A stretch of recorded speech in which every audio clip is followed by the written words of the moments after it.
Good day, fellow champions of inclusion. I am AA Ron, and this is the Inclusive Dad Podcast, where we explore inclusion and make it practical. Before we dive in, don't forget to subscribe, rate, or review the show on your favorite platform.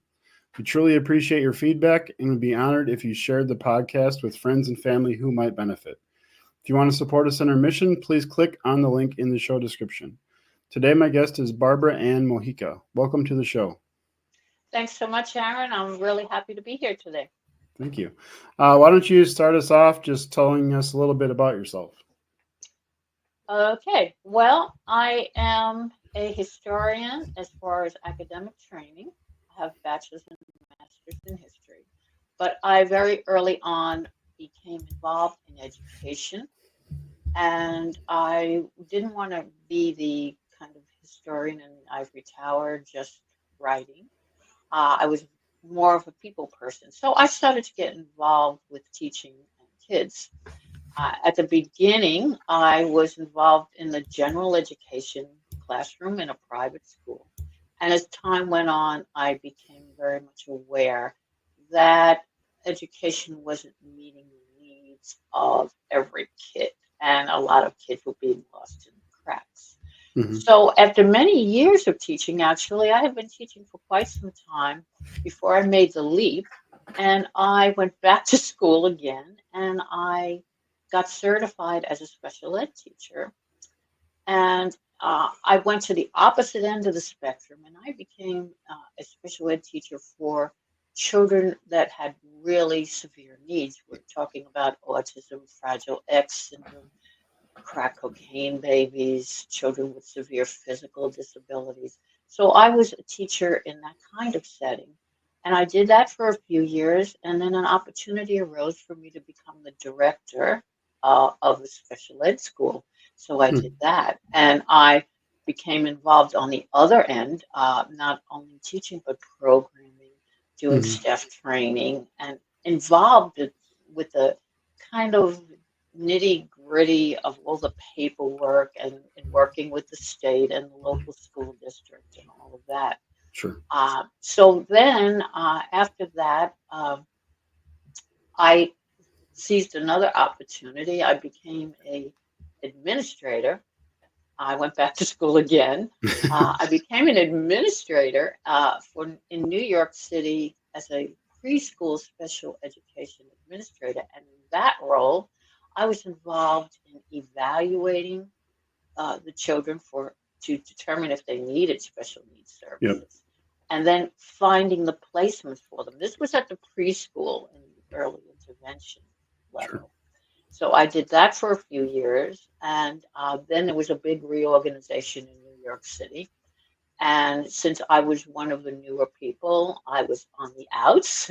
So I Mm-hmm. went back into the public school system, and I uh, became a SEIT teacher doing push in special ed services uh, for a while. Then I became a teen teacher in an integrated class setting where we had a special needs teacher and a general ed teacher. Sure. Yep. And in addition to that, I was also doing one-to-one work with agencies on the preschool level, which of course was one of my loves. I loved doing that. So I worked one-on-one. I did applied behavioral analysis and home intervention as well. So I've been involved with inclusiveness, Yeah. on many levels and in many different ways during my So, what haven't you done? career. Well, I had been doing a lot of, I mean, I had done a lot of academic writing Yep. in my college years with history, but I hadn't really been doing formal writing. So when I retired, I Sure. started writing a series of children's books. That's awesome. So I now write history articles for a local news magazine, and I write my series of children's books, which are intended to meet that need for every kid to learn in the best way Sure. possible for them. So the books stress critical thinking, uh, making learning about history entertaining, fun, and inspiring, and at the same time involving children to think on their own and to analyze and to become critical thinkers. Another thing that I think is sorely missing from our public education system today. Yeah, So I I'm I agree. looking to get that back in there and to help parents and teachers to give them tools and strategies to do that. Awesome. So like, how many books have you written so far, and like what periods of history do they cover?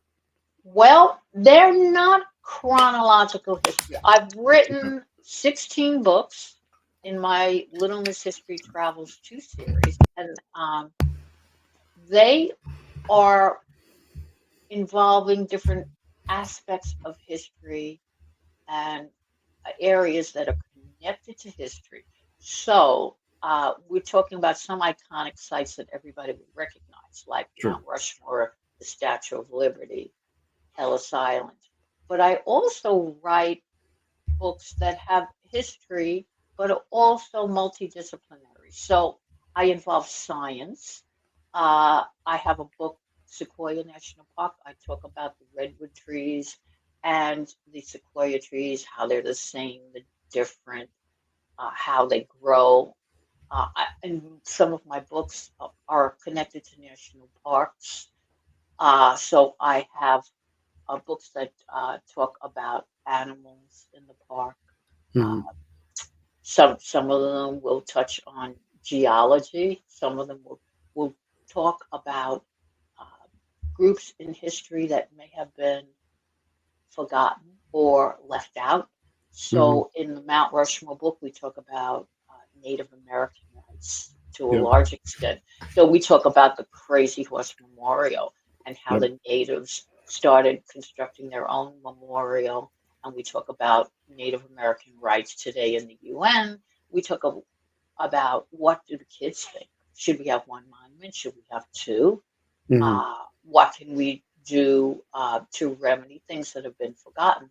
Well, the same thing with some of my books are connected to military history. So I talk about the Iowa and its role in World War II, the kamikaze attacks. And here's another example of someone who's forgotten in history, Alonzo Swan, who was with a African American segregated unit during World War II, and he actually saved the ship. He and 22 of his comrades was never really given the honor that he should have been. He was one of the few survivors, and 50 years later, he was awarded the Naval Cross, and he kept at it and Right. made sure that it wasn't forgotten. So we teach them history not in a sequential way. We're not Sure. talking about timelines. We're talking about a place and the history connected to that place, the people connected to that place, and how it's relevant to today. Because one of my favorite sayings, my motto is, if you don't know your history, you don't know what you're talking about. Because I emphasize with children that you have to understand the past in order to know how we got to today. What do children do if they ask questions when they're very little? Yep. They want to know about their family. Where did they come from? What did the people in their family do? How did they live before? Why do they practice the customs that they practice? Why do they eat the foods they eat? Why do they Yeah. dress the way they dress? And then once we understand how we got to today, we can start applying that to what's happening today, and then hopefully create a framework, some some kind of structure to take that knowledge and to create something that's going to be better for us in the future. Absolutely. Yeah, history to me, I've always liked history, but looking back when I was in school, I remember getting towards high school, and we started. I feel like when I was in school, we started history further back and keep working towards the present. And I don't remember where we ended, but it wasn't much into the 20th century, 1900s. So there's a lot of the more recent stuff I don't remember talking about, but also for me recently, I read a book and I don't remember the title, but it was about like disability history in the U.S. Because I mean, I don't. Kind of part of my story is I don't. Before I had my daughter, 22 years ago, I don't remember much talk about disability and the interest. So, and I don't remember any of that type of stuff being taught to me in school. So, just reading about that and learning, seeing these things that happen, like you said in the past, and you learning like, wow, that's kind of why that stuff's still happening, or that's probably why things are the way they are today because of this series of events. So it's very true that we need to at least know about it, understand it, to kind of get a better sense of why things are happening the way they are today still. And what's happening now in schools is that history is being pushed further and further to the background. Okay. The emphasis is teaching to the test. Yep, for sure. We've got to pass these tests, and Yep. teachers spend an inordinate amount of time doing that. Yep. And the other problem, besides teaching to the test, is that teachers are drowning in paperwork. Yes. And we're not even talking about special ed teachers. Okay. Any teacher today is drowning in paperwork. They're given a curriculum in most cases. Now, I worked at the time with a large urban school district, New York Yep. City, which is one of the largest. And we had one curriculum, and that was the curriculum. And even when I worked as a integrated teacher in a classroom with special needs children and the general population, I was expected to use that curriculum to teach those kids. And it was very much frowned upon whenever I did anything that adapted or changed that curriculum, which of course Right. I had to do. And then I had the problem of inadequate placement or wrong placement, because in many cases, kids were placed in an integrated setting and they needed more than an integrated setting. There was one student in my class who definitely needed a special needs classroom, and it took me 6 months to get another meeting and to have him taken out of my classroom and put into the special needs program. So the administration is a big problem. The unions are a big problem. The bureaucracy is a problem. Yeah. And I firmly believe that we need to have more options for parents. And parents really need to seize the reins. I mean, you can't sit back and just say, okay, my kid in public school, that's it. They're going to take care of it. A lot of parents did become aware of that during COVID when their children were learning virtually, and they started to see the things that were being taught or not being taught. Right. Became very disillusioned. So there were, they did band together and try to create a lot more options themselves. And I know even where I live, there are a lot of people that have put their kids in homeschooling. Yeah. Or have banded together to form micro schools and community schools where the parents largely focus on a curriculum that meets the state standards, but they place more emphasis on the process of learning rather than the outcome. Yeah. In the public school, the outcome is the gold standard. We must achieve our outcomes. They don't pay much attention to the needs of kids, and some kids can't learn in the way the curriculum stipulates, and they won't be successful at learning that way. Yeah. So, we have to, whether it's a kid that learns by hands-on, the kinesthetic learner, or the visual learner, the auditory learner, a kid with special needs who needs special tools and adaptions in order to learn. For sure. Those standard public school curriculums are not helping them achieve their aims. So I think we need charter schools. We need magnet schools. Magnet schools are great, and I was very fortunate that when my kids were growing up, uh, we we had a situation where the school district was experimenting with magnet schools, and one of my kids was able to use his curiosity and his passion for learning about uh, music and the arts in an elementary school. The school was a school that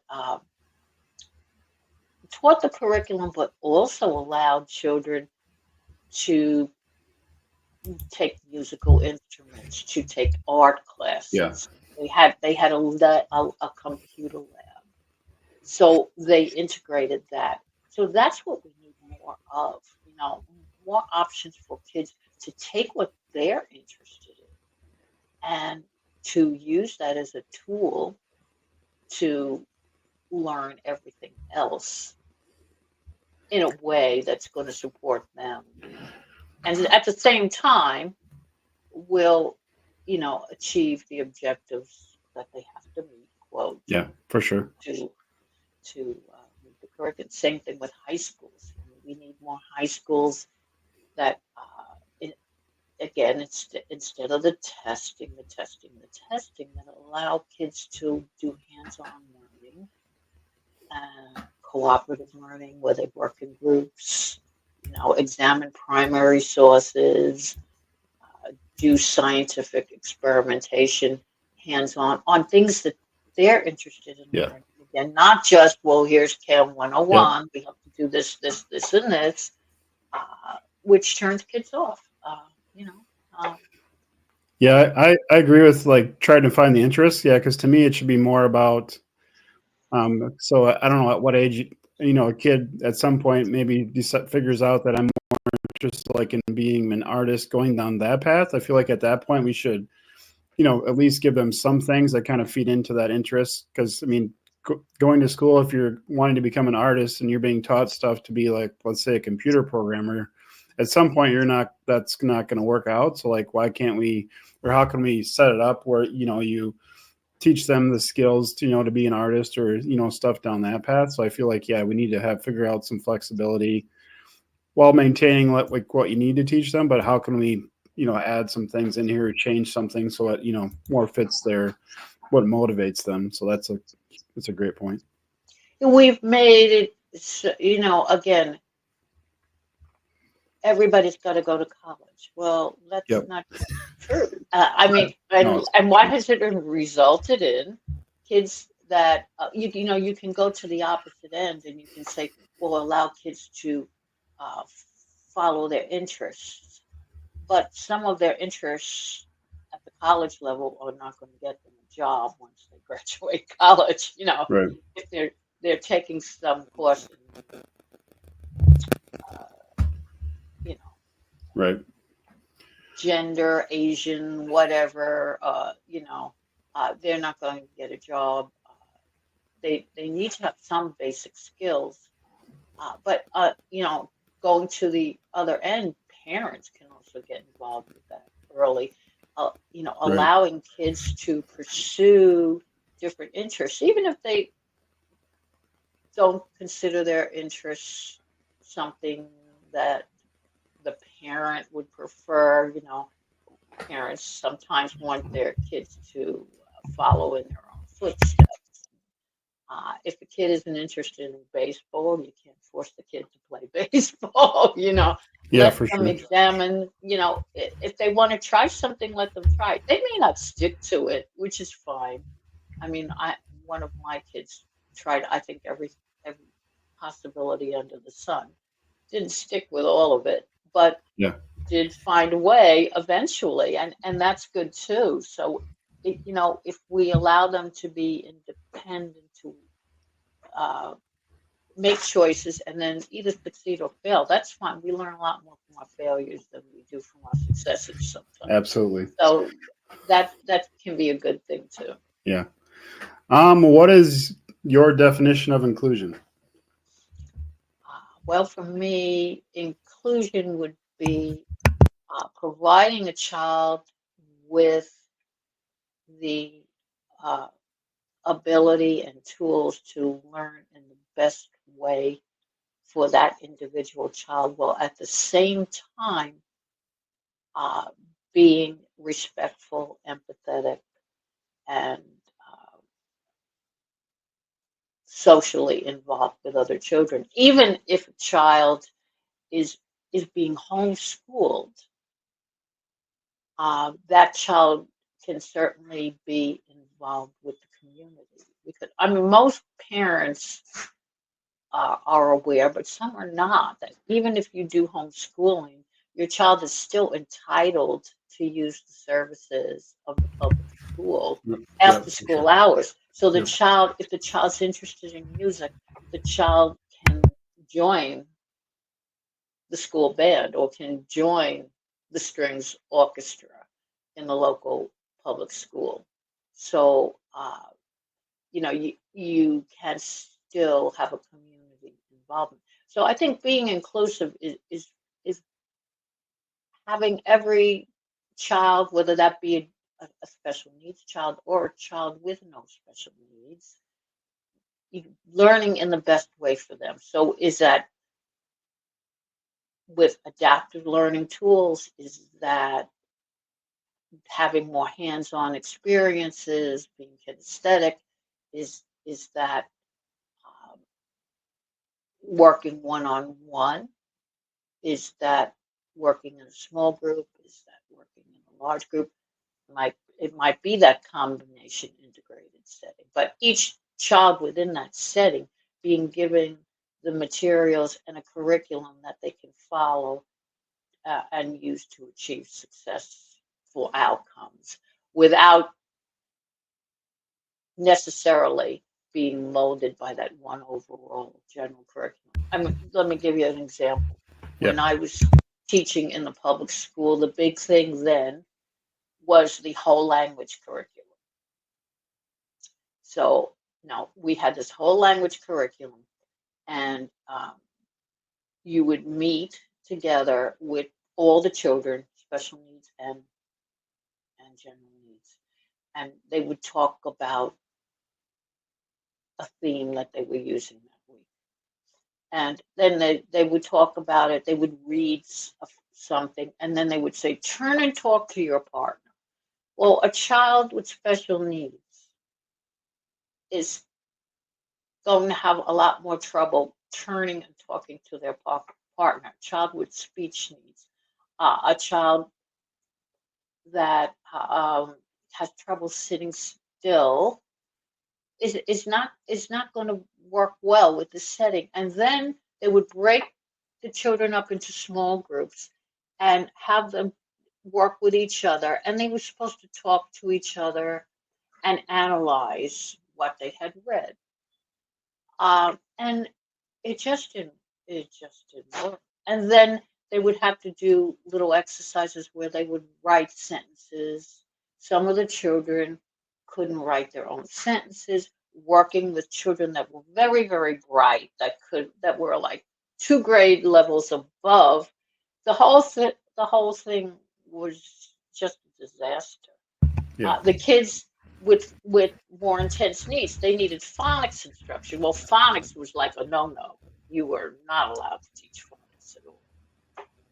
And kids needed phonics, Sure. So Yeah. you can't say one size fits all. And the big problem with our administration was that they insisted that there be no deviation Oh, okay. on this Sure. curriculum. So I would have to try to work one-on-one with these kids to try to give them some semblance of success, Yeah. because they didn't feel good about themselves either, because they knew that they couldn't interact successfully Sure. with the group, and they didn't want to contribute to the group voluntarily because they couldn't do it. So Yeah. it was not working, and that's what I mean. Every child needs to be given the materials, the tools, and a way that they can use them to feel as if they're being successful, and to to see themselves as a part of that group at the same time. Just because they're doing things a little bit differently doesn't mean Yeah, that they can't be a successful part of that community. for sure. What is each person's role and responsibility as a character in history?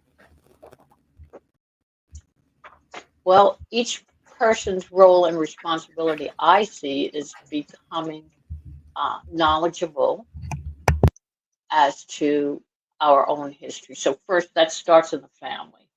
You know, uh, learning about the family and how the family has a history. The moment we're born, we have a history because yesterday something happened, and when we're a couple of days old, we already have a history.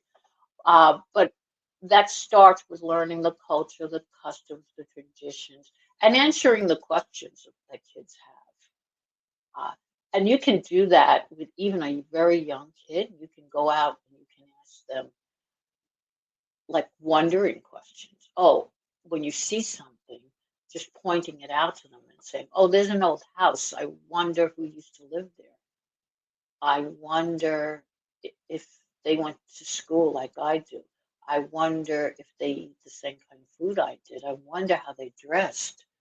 I wonder what people did for work. You know, how did they get money? I wonder if the rest of the community around here. I wonder what that looked like when that old house was standing there. Well, everything else around it has changed. So you can just point things out to kids and get them into the mindset of asking like the who, what, when, where, and why kind of questions when they're very young. You know, that gives them a basis for critical thinking. Right. Even if it's not emphasized in school, you can do that at home. You can kind of work that into anything you're doing when you're shopping, when you're driving, Yeah. in any kind of situation. And then as the kid becomes older, the kid, of course, becomes more involved with the community, goes to school, sees people that are the same, people that are very different, begins to interact with them, and becomes to, you know, learns to understand that we're all individuals, we're all individual characters per se in history, yet we have a common bond because we have to work together in order to get things accomplished. And then eventually we learn about the larger world and how people in the world have been successful. Some people in the world have not been successful. Some people have done things that are good. Some things people have done things that are bad. What can we learn, and how can we apply it to go forth in a better, quote better. Of course, Yeah. that's just an opinion. Right. Uh, but we have to teach them to not to be distracted by social media because social media has done a lot of damage to critical thinking as well.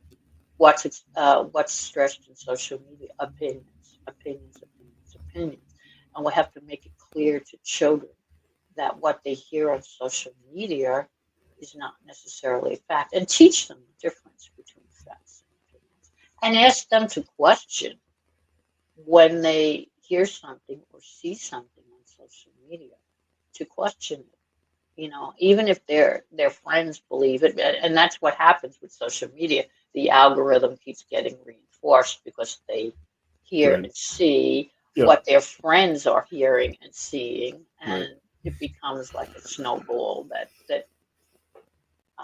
they have to learn that social media is not necessarily the truth.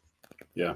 They have to learn again that critical thinking, asking the question, and questioning what quote experts or people in the news. They have to question what they say because today we're not presented with facts necessarily. We're presented with the views of a journalist, the views of a panel, and they have to learn that they themselves have to do the thinking. They have to sort through Right. the material and decide, is it real or not real? Yeah, absolutely. What is one tip that you can share to help the listeners be more inclusive today? Just something simple people can start doing today to be more inclusive. Oh, have walk a mile in my shoes. Have people understand that we are all individuals. We are all important. We all have different points of view, and even if we disagree vehemently with their point of view, we have to Right. respect their right to Yes. have it, as long as it's not harmful Right. or destructive to someone else. For sure. Is there anything you want to talk about that we haven't discussed yet? We've covered quite a bit. Well, I'd like to encourage parents to think about education not as something that's imposed on them, but something that they have a right to do. And I would ask them to investigate the alternatives. Think about clearly the way your child likes to learn and try to find something that fits them. And also to get involved at a very young age. If a parent feels that something is not right, I would encourage them to have the child tested immediately. A lot of parents think, oh, no, there's a lot of denial that goes on, and early intervention is so valuable.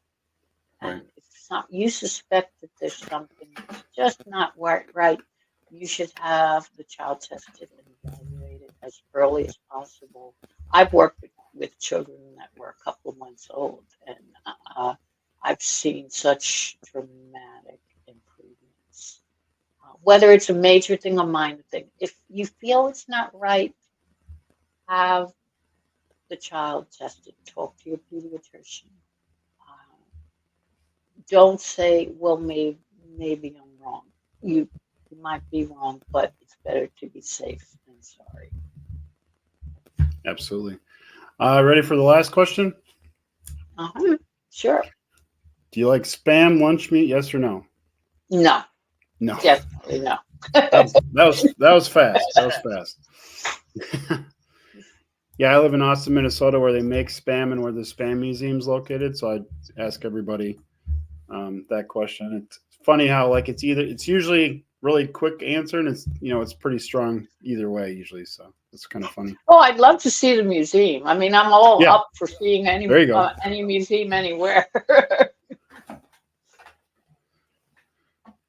Okay, awesome. Where's the best place everybody can connect with you?